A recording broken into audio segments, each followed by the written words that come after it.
سیدہ فاطمہ الزہرا رضی اللہ تعالی عنہا کا بچپن۔ سیدہ دو عالم فاطمہ الزہرا رضی اللہ تعالی عنہا چونکہ عمر میں سب سے چھوٹی بیٹی تھی، اس لیے جناب رسول اللہ صلی اللہ تعالی علیہ وسلم کی بہت ہی پیاری تھیں۔ حضور صلی اللہ علیہ وآلہ وسلم انہیں گود میں بٹھاتے اور کبھی اٹھا کر لیے پھرتے۔ والدین جو انہیں لوریاں دیتے وہ ایسی لوریاں نہ تھیں کہ بے معنی اور اوٹانگ پٹانگ ہوں، جیسے ہم اپنے بچوں کو دیتے ہیں۔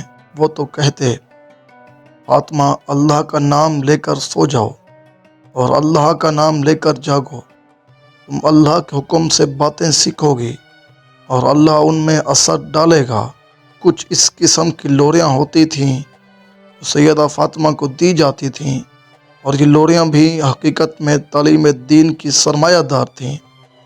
گویا بچپن اور بے شعوری میں ہی بنت رسول صلی اللہ تعالی علیہ وسلم کو اللہ کی توحید، اللہ کی عبادت و معبودیت، اللہ تعالیٰ کی حمد و ثنا اور صفات وغیرہ کا سبق پڑھایا جاتا تھا، تاکہ بری ہو کر وہ سچ مچ سید النساء العالمین، جہانوں کی عورتوں کی سردار بن جائیں اور جنت میں بھی تمام جنتی مستورات پر گونا فضیلت کی حامل ہو جائیں۔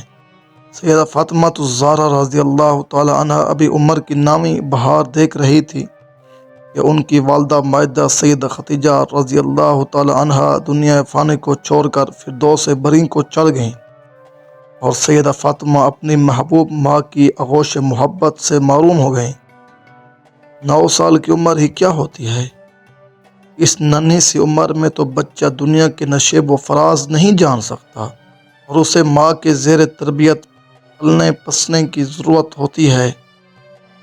لیکن جس طرح فاطمہ کے شفیق باپ رسول اللہ صلی اللہ تعالی علیہ وسلم نے اپنے مربیوں اور نگہبانوں یعنی والدہ، دادا، چچا وغیرہ کے سائے سے محروم ہو گئے، اس طرح ان کی بیٹی بھی پیاری ماں کے سایہ عطافت سے محروم ہو گئی۔ فاطمہ رضی اللہ تعالی عنہ کے سر پر تو اس باب یعنی رسول اللہ صلی اللہ تعالی علیہ وسلم کا سایہ رحمت اور شفقت تھا، جو سید المرسلین، خاتم النبیین اور ساری دنیا کا معلم و مبلغ ہے۔ مگر ان کے والد رسول اللہ صلی اللہ تعالی علیہ وسلم یتیم و بے کس، بے یار و مددگار، یکا اور تنہا رہ گئے تھے۔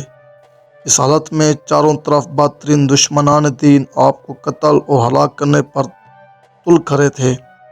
اس وقت ان کا اللہ کے سوا کون تھا؟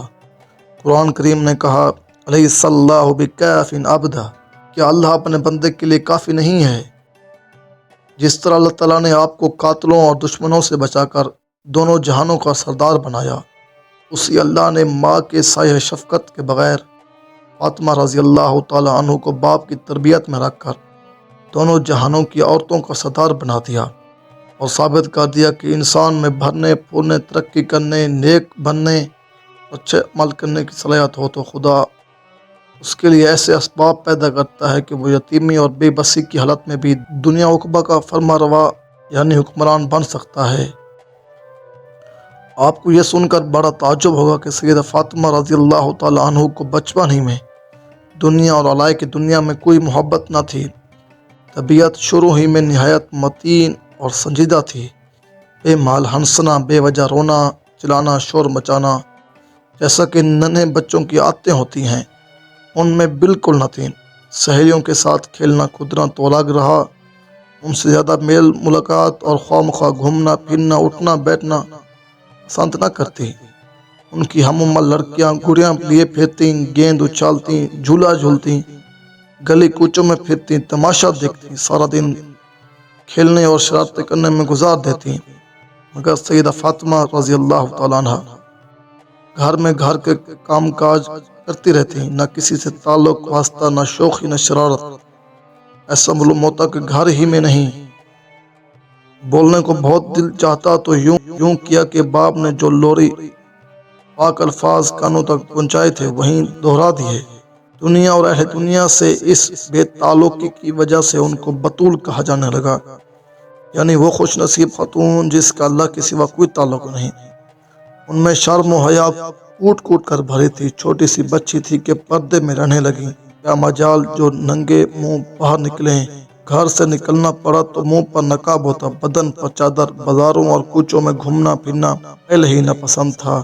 بلا کا حافظہ تھا، جو بات ایک دفعہ سن پاتی دماغ پر نقش ہو جاتی۔